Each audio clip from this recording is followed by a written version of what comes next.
না, ডিম আমি খাবো না, কেন ডিম খাবো?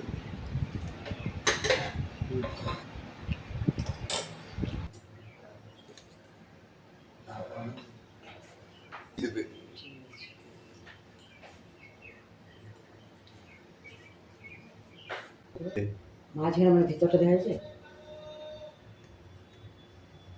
হ্যাঁ, ওইভাবে নিচু করে নেড়ে দেখাবে। দেখাচ্ছে।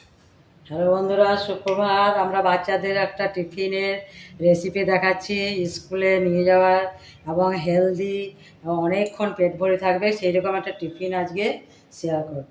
তো তোমরা দেখো আমি কীভাবে করছি। তার জন্য লাগবে ব্রেড আর লাগবে হেলদি মানে রাঙা আলু। এমনি আলু দিয়েও তো হয়, কিন্তু রাঙা আলুটা বাচ্চাদের জন্য আরও হেলদি। তার সঙ্গে লাগবে পেঁয়াজ, একটুকু আদা বাটা আর নুন, এই দিয়েই হয়ে যাবে। আর ঘি তেল যে কোনো দিয়ে করা যায়। তো আমি প্রথমে পেঁয়াজটাকে একটুকু তেল দিয়ে ভাজি, হালকা তেলে, একদম কম তেলে আর কম ইনগ্রিডিয়েন্টসে। তো দেখো বন্ধুরা, এই পেঁয়াজটাকে এবার ভাজবো। এই দেখো, আর এই টিফিনটা করলে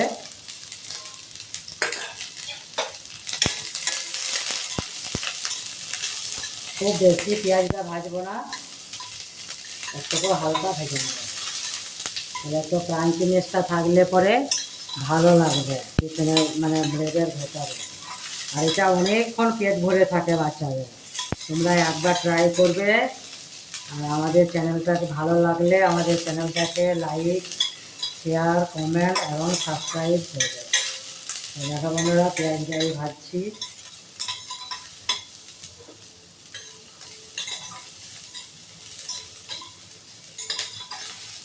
একটু নরম হওয়া পর্যন্ত ভাজতে হবে, আর নরম না হলে ভালো লাগবে না।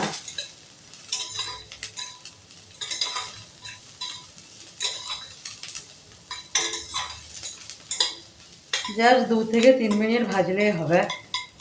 তো আমার মোটামুটি ভাজা হয়ে গেছে। এবার আমি দিয়ে দেবো আদা বাটা। বাচ্চাদের জন্য করছি তাই শুধু আদা বাটা আছে। আর যদি তোমরা নিজেরা খাবার করো ব্রেকফাস্টে, তাহলে এর সঙ্গে একটু কাঁচা লঙ্কাও দিতে পারো। মানে তোকে ঝাল মিষ্টি দিতেই হবে, আর খেতেও ভালো হবে। তাই দেখো, কোনো ঝামেলা নেই। হয়ে গেল আমার। এইটাই এই আলু মাখার সঙ্গে দিয়ে দেবো, দিয়ে ফুল হিসাবে এইটাই ব্যবহার করবো। তোমরা একবার হলেও করে দেখবে, দারুণ খেতে হয় এবং খুবই হেলদি। তার সঙ্গে অনেকক্ষণ পেট ভরে থাকে।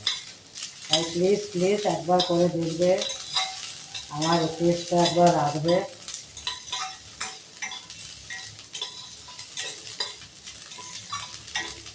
আদাটা একটু ভালো করে ভাজতে হবে, কারণ কি আদাটার গন্ধ উঠে যেতে পারে কাঁচা।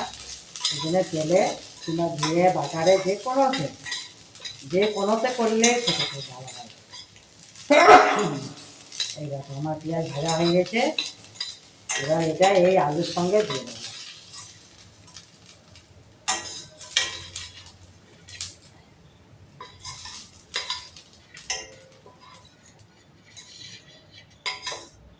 এবারে আলুটা মেখে নেব,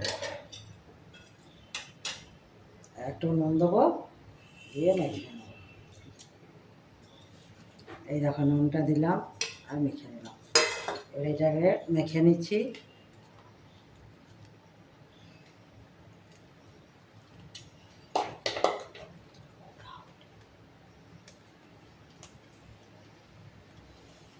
গরম আছে, একটু সাবধানে মাখতে হবে।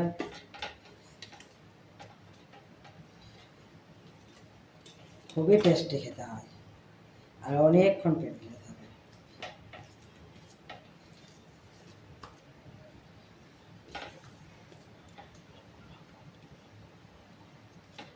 চলো, তো দেখো বন্ধুরা, এই আলুটা আমার মাখা হয়ে গেছে এবং এর ভেতরে এবার পুরটা এইভাবে ভরে নেব। কিচ্ছু ঝামেলা নেই, এইভাবে ভরে নেবে পুরটা। তো দেখো,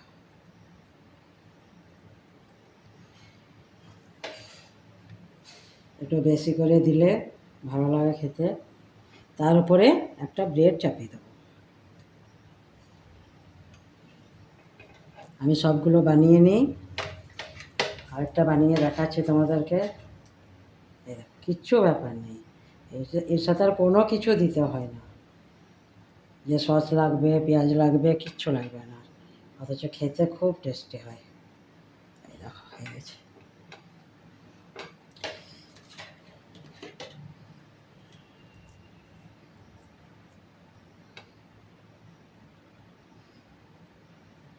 তোমরা এইভাবে একটা বানিয়ে দেখালাম, কারণ এইভাবে কেটেও করতে পারো, আর নাহলে এইরকমভাবে করে।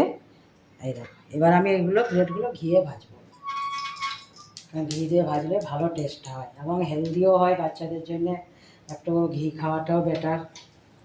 তো দেখো আমার ঘি গরম হয়ে গেছে, এইবারে আমি দিয়ে দেবো প্লেটগুলো।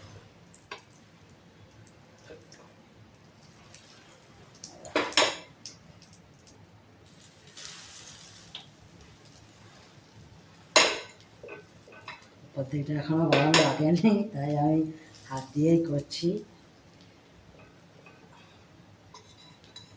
কেবল হালকা ভেজে নেওয়া, এই দেখো 2 পিঠ একেবারে হালকা ভেজে নেওয়া।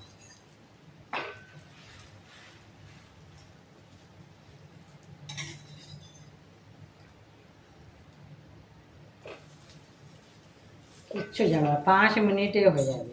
এই যে পোরটা যদি রেডি করে রাতে রেখে দেয়, তাহলে সকালে উঠে শুধু ব্রেডগুলোর উপর ভরে আর শুধু একটু ঘিয়ে কিংবা বাটারে সাথে করে নিলেই ব্যাস হয়ে গেল। এই তো দেখতে পাচ্ছ কতক্ষণ টাইম লাগলো, কত ইজি, অথচ খেতে খুব টেস্ট। আর পেট ভরা টিফিন, সেটা সব থেকে মানে ভালো জিনিস, যে বাচ্চাদের একটা দিয়ে দিলেই পেট।